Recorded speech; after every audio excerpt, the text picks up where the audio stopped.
Hello and welcome to another tutorial from 4i001. Today we're going to learn how to make a countdown in After Effects using the Video Copilot's SureTarget 2 plugin. Now all you need to do is go to videocopilot.net and click on the Tutorials tab, then click on SureTarget 2 and download project. It's going to be the 101 zip folder. All you need to do is pull out the SureTarget plugin and install it on your After Effects program. Now we already have a nice looking background here in the counter, and we're going to go ahead and create a new null object. Go to layer, null object, and what we're going to do is we're going to go to Effect, Video Copilot down here on the bottom, and then click SureTarget. It automatically sets you up with a 3D null, a camera, and one of these as the target. Now, I don't like that position, so we're going to go ahead and change it. Okay, and I'm going to go ahead and create two more of the counters because we need something for it to move to.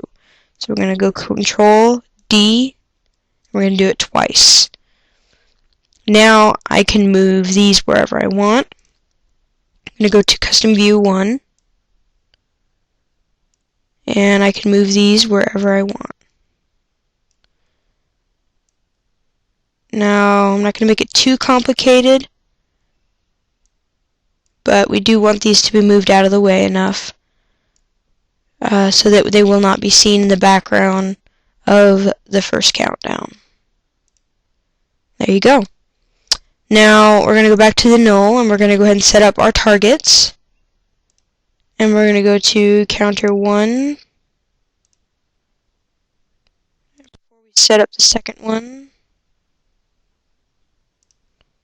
we're going to go ahead and move this over. There we go. Now go to counter 2. I don't like this position either. Use the pan behind tool. Go ahead and move this.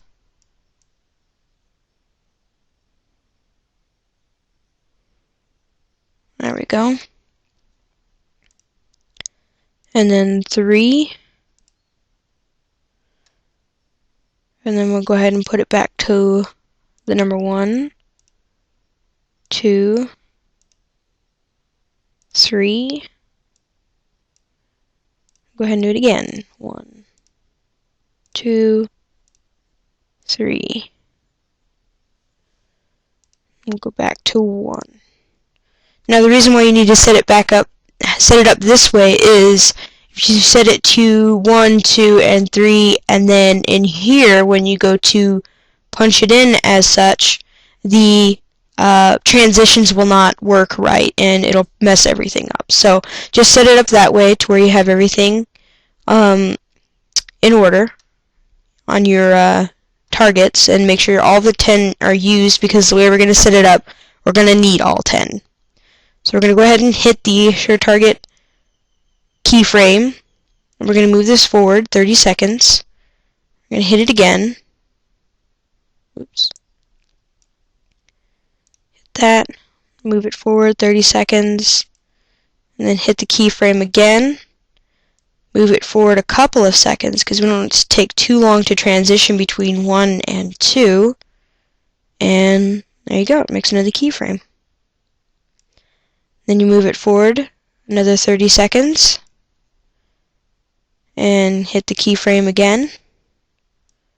A couple of seconds. Hit 3. And then we'll just go ahead and keep repeating this until you're done. Just move it another 30. Hit the keyframe. And we'll change this to 4.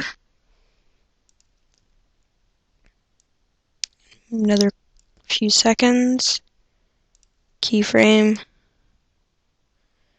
And that's just if you want it to move every 30 seconds. You can set it to move every 10 seconds if you want to, but it is a heck of a lot more work to do so.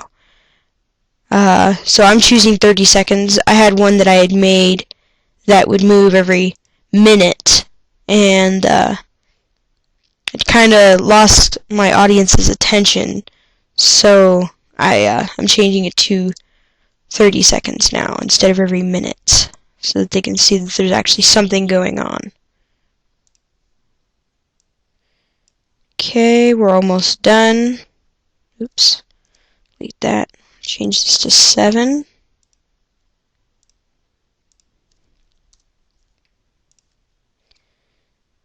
And we'll move it forward. Okay. Oops. Let's move this back. Okay. Change this to 8.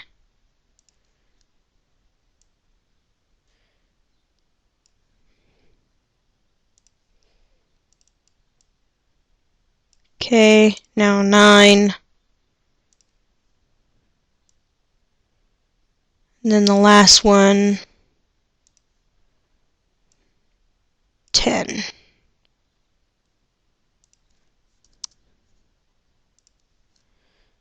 Go ahead and section that off there and end it.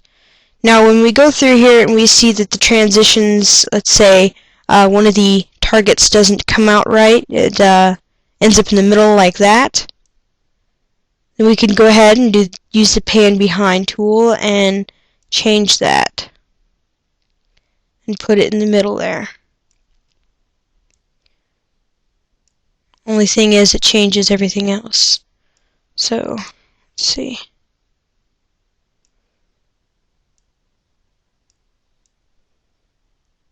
Anyway, that's basically how you use the Sure Target tool. It's pretty simple.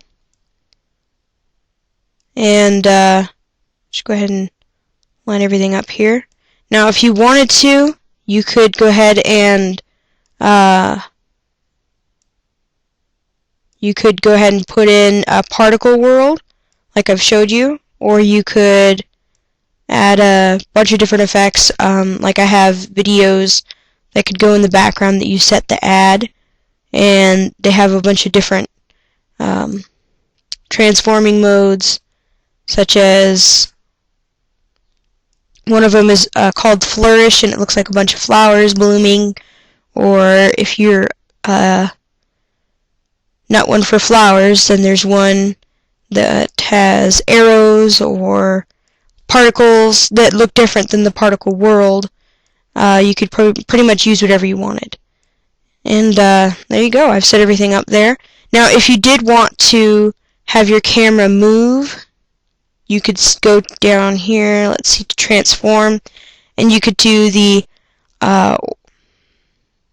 rotation on the y-axis, and you could have the camera rotate to give it a cooler effect, but for the sake of it being easy, I went ahead and used targets that were all facing the same way, just so it would make it easier for you.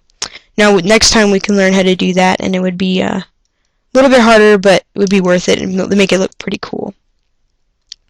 So that's pretty much it. That's our countdown in 3D space. And I'll be making another one. This is a series of this is one of 2, and I'll be making it in the next week or so. So see you then.